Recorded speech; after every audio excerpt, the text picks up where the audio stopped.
Hi masters. భూమండలంలో నవ్య దివ్య భవ్య యుగం యొక్క మహా అవతరణ డాక్టర్ సన్నీ సాటిన్ రాశారు.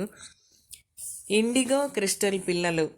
తిరుగుబాట్లదారుల ప్రవేశం ఇండిగో పిల్లలు ప్రధానంగా 1978 సంవత్సరం నుంచి అవనిపైకి ఒక నూతన కోవకు చెందిన పిల్లల రాక ఆరంభమైంది.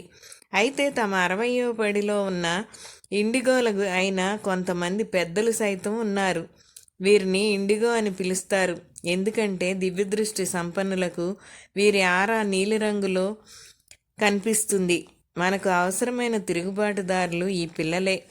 సాధారణ పిల్లల కన్నా వీరి డిఎన్ఏ ఎంతో ఎక్కువగా ఉత్తేజితమై ఉంటుంది. అందువలన వాళ్ళు అంత తొందరగా అనారోగ్యానికి గురి కావడం జరగదు.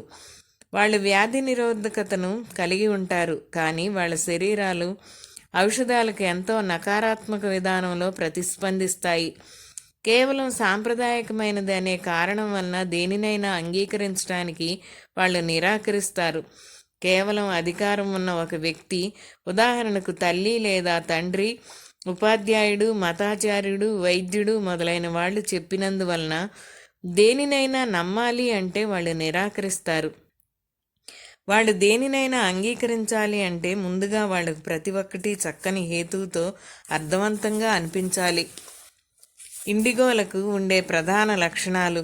ఒక ఇండిగోకు ఇండిగో కాని పిల్లవాడికి మధ్య ఉండే అతిపెద్ద వ్యత్యాసం జీవితం పట్ల వారికి ఉండే దృక్పథం. ఇండిగో కాని వాళ్ళు జీవితంలో ప్రధానమైన విషయం సమాజానికి అనుగుణంగా నడుచుకోవడం, బాధ్యతను స్వీకరించడం, సాధారణంగా అంగీకరించబడే సూత్రాల ప్రకారం విజయాన్ని సాధించడం, మరి సమాజపు విలువలను పరిరక్షించడమే అని భావించగా, ఇండిగో మాత్రం జీవితపు ప్రధాన ఉద్దేశం ఆనందంగా ఉండడమే అని నమ్ముతారు. సమాజం సాధారణంగా నిర్వచించే దాని ప్రకారం కాకుండా ఇండిగో చేసే ప్రతి పని కూడా తాను స్వయంగా నిర్వచించిన ఆనందపు ప్రమాణం ద్వారా తీర్మానించబడుతుంది. ఒకవేళ టామీ ఒక ఇండిగో అయితే పరిస్థితి ఎలా ఉంటుంది? పసిబిడ్డగా ఉన్న ఇండిగో టామీ సైతం పడిపోవడం అనేది బాధాకరంగా ఉంటుంది అని నేర్చుకోడు. అతనికి కేవలం తన తల్లి చేసే పనులు నవ్వు పుట్టించేలా ఉంటాయి. బడిలో చేరకముందు టామీ తాను చెయ్యాలని అనుకున్నది ఏదైనా చేసేస్తాడు. ఎంతటి శిక్ష పడుతుందన్నా కానీ టామీ తన ఆలోచన విధానాన్ని మార్చుకోడు.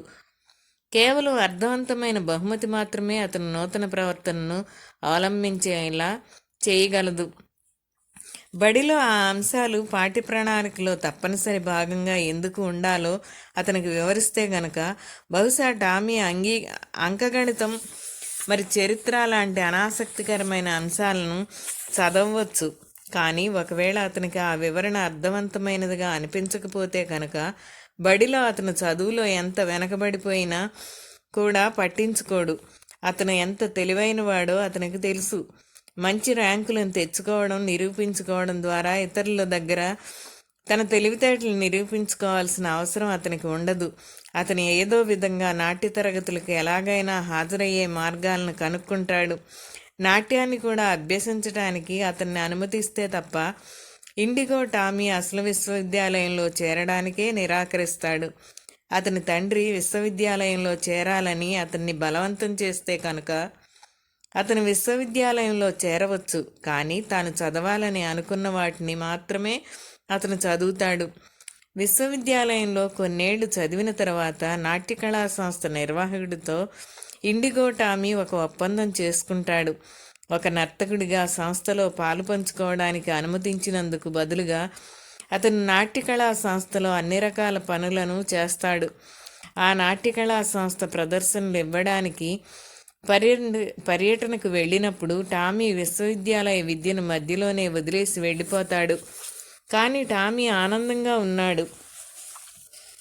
జీవితపు ఉద్దేశం ఆనందంగా ఉండడమే అని ఇండిగో టామీకి తెలుసు. నాట్యం చేస్తూ ఆనందంగా ఉండడానికి విశ్వవిద్యాలయాన్ని మధ్యలోనే వదిలి వెళ్ళవస్తే కనుక అదే జరుగుతుంది. టామీ విశ్వవిద్యాలయ విద్యను పూర్తి చేసి పట్టభద్రుడై ఒక ఉద్యోగాన్ని పొందాలని నిర్ణయించుకుంటే అతను ఆ ఉద్యోగంలో ఎక్కువ కాలం కొనసాగడు. తాను అనారోగ్యం పాలు అయ్యేంత ఎక్కువ ఒత్తిడిని తనపై తాను కల్పించుకోవాల్సిన అవసరం ఇండిగో టామీకి కనిపించదు. జీవితపు ఉద్దేశం ఆనందంగా ఉండడమే అని టామీకి తెలుసు. ఆనందంగా ఉండటం కోసం నెల నెలా క్రమబద్ధంగా వచ్చే జీతాన్ని వదిలేసుకోవడంలో టామీకి ఏ సమస్య లేదు. ఇండిగో పిల్లలు తల్లిదండ్రులు వాళ్ళు తాము చెప్పిన మాట విని సాధారణ పిల్లల్లా ప్రవర్తించేలా చేయడానికి ప్రయత్నిస్తారు. కానీ ఆ పనిలో వాళ్ళు ఏమాత్రం విజయం సాధించలేరు. ఒకవేళ ఇండిగో పిల్లలు సాధారణ పిల్లల్లానే ప్రవర్తిస్తే కనుక అప్పుడు వాళ్ళు ఇతరుల ఆదేశాన్ని అనుసరించే వాళ్ళుగా తయారైపోతారు.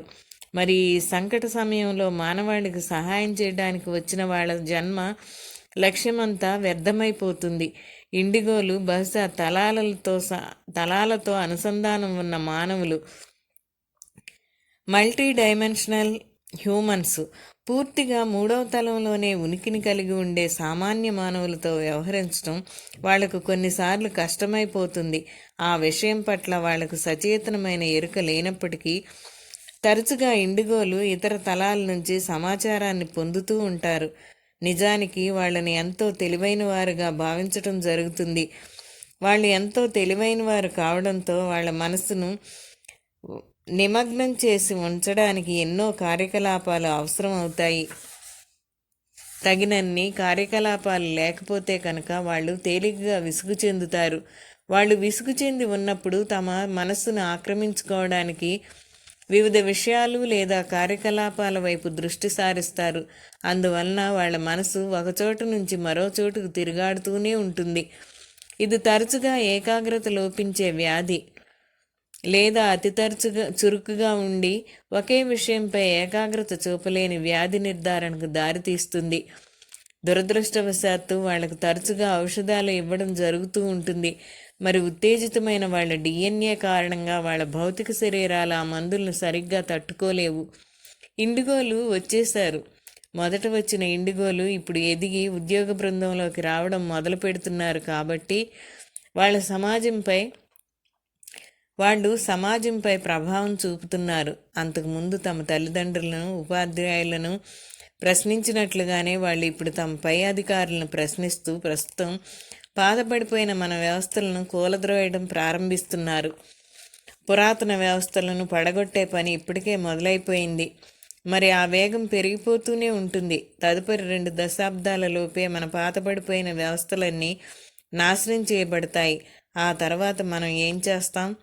నవీన యుగపు అగ్రదూతలు క్రిస్టల్ పిల్లలు 2000 సంవత్సరం నుంచి, కొంతమంది ఇంకా ముందుగా 98 సంవత్సరం నుంచి ఒక కొత్త కోవకు చెందిన పిల్లల ఆగమనం ఆరంభమైంది.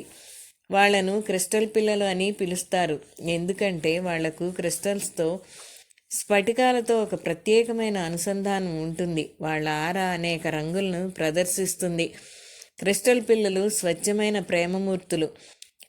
మనం 4వ తలంలోని నూతన ప్రపంచంలోకి ప్రవేశించి ప్రతి ఒక్కరూ షరతులు లేని ప్రేమ ఆధారంగా పనిచేస్తున్నప్పుడు పరిస్థితులు ఎలా ఉంటాయో మనకు చూపడానికే వాళ్ళు ఇప్పుడు వచ్చారు.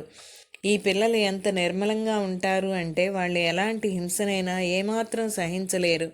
ఒకవేళ 2 ఏళ్ల వయసు ఉన్న ఒక క్రిస్టల్ బాలుడు టీవీలో కార్టూన్లు చూస్తూ ఉన్నప్పుడు ఒక కార్టూన్ పాత్ర మరొకదాన్ని కొట్టడం అనేది ఒక రకమైన హింస.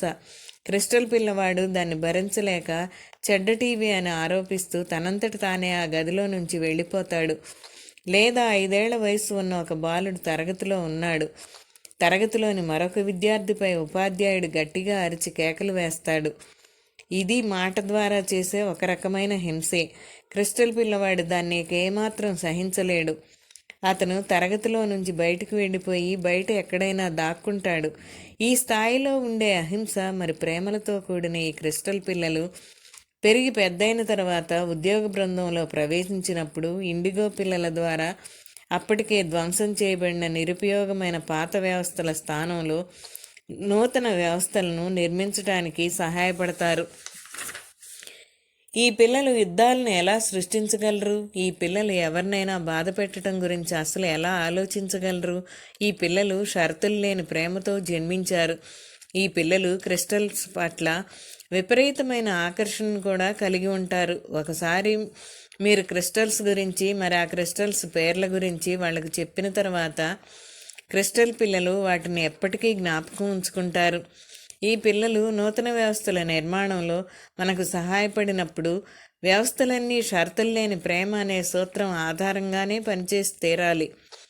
2029 సంవత్సరంలో ఆరంభమవుతోన్న నూతన ప్రపంచానికి సుస్వాగతం. ఓకే మాస్టర్స్, మళ్ళీ మరో ఆడియో ద్వారా మీ ముందుంటాను. Thank you.